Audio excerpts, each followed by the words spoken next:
Hi, I'm Leela with bodyworker.org, here to share a yoga practice with you.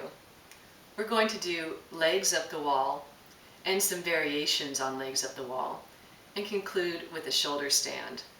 This sequence is excellent to do when you're fatigued or when you want to relax, or if you want to stretch out the backs of your legs. That would be your hamstrings, as well as your inner thighs, your adductors, and your hips. So for props, all you'll need is a yoga mat, and you'll need an expansive wall about 6 feet wide. To set up, bring your yoga mat, the narrow edge of it, right up to the base of the wall. And then take a seat right next to the wall. Bring your hands behind you. Lean back into your hands. As you come down onto your elbows, bring your legs up and pivot on the back of your pelvis to bring your body onto your yoga mat and your legs straight up the wall. So now we're in legs up the wall. And this posture is also called waterfall pose. It's often done with a bolster or another supportive prop underneath the pelvis. So that's an option for you as well.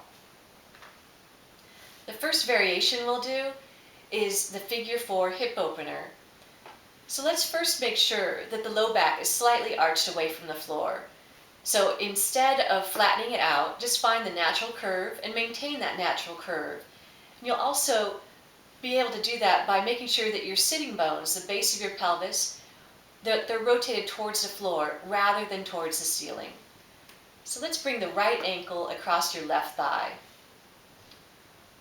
Maintain that lumbar curve, your low back curve, and then draw your upper heel down the wall a couple inches. So that left heel drags down a couple inches till you feel a stretch in the outside of your right hip. So if you want more stretch, you can keep drawing that heel down. Just try to maintain that curve in the low back. That's going to make sure that you get a better stretch through your hips.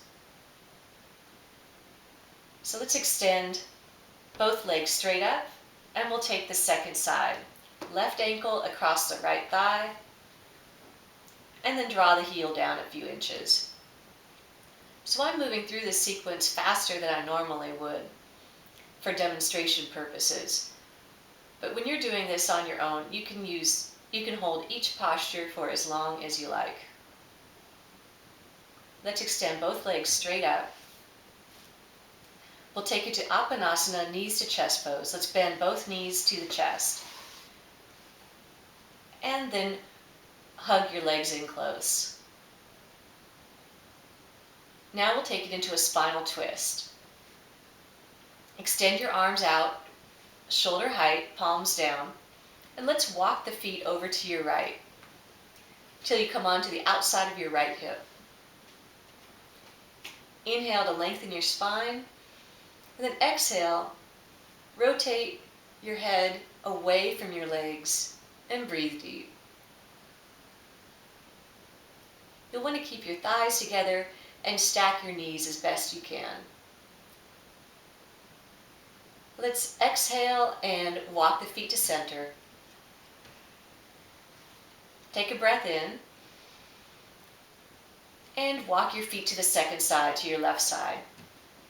Thighs together, knees stacked. Inhale, lengthen your spine. Exhale, rotate your head away from your legs.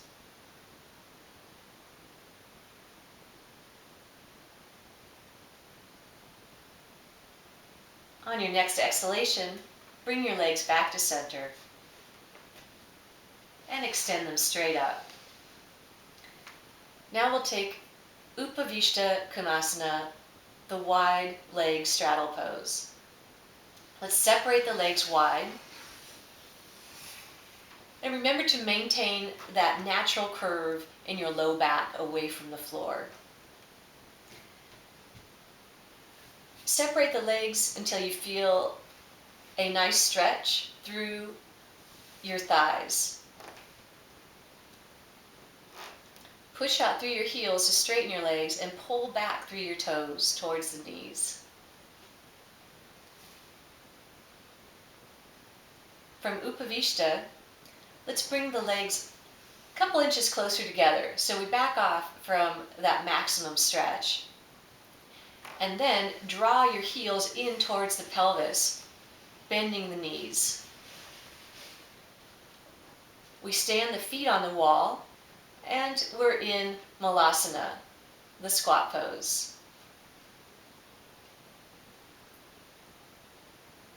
From malasana, walk the feet together.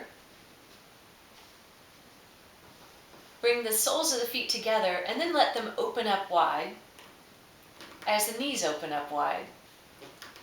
So now the wall is supporting the outside of your feet and the soles of your feet are opened up like the pages of a book. This is Baddha Konasana, the cobbler pose. From Baddha Konasana, let's bring the knees together and stand the feet on the wall. Bring your arms alongside your body with the fingertips towards the wall. We're preparing to come into halasana, the plow pose, as well as sarvangasana, the shoulder stand. Let's bend the elbows so that you can press down through your upper arms to help you bring your pelvis up. So as you're ready, press down through your elbows and roll the spine up. Once you bring your pelvis up, don't turn your head, just keep your gaze straight up. Let's interlace the hands and then walk your shoulders closer to your spine. You'll want to have your thighs parallel to the wall and your lower legs perpendicular to the wall. Let's first come into the half plow pose. Let's bring your right leg up and hinge at the hip to bring that leg overhead, toes towards the floor. Let's inhale and bring that leg straight up and exhale, foot to the wall. Let's inhale the left leg straight up and exhale, hinge at the hip to bring that leg overhead.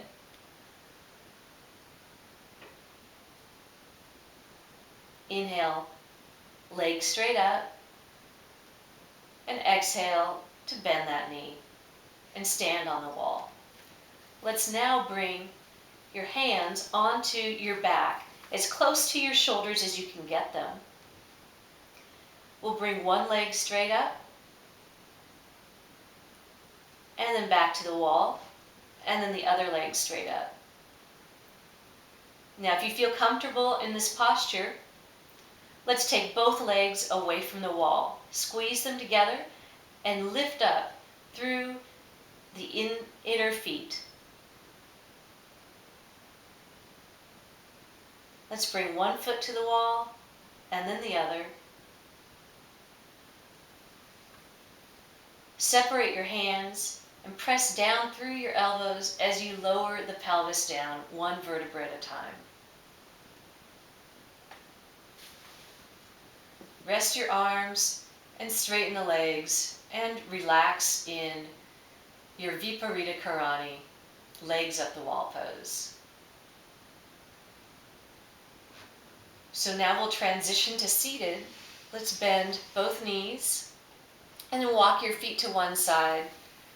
Cradle your head with your lower arm and rest in the side lying position.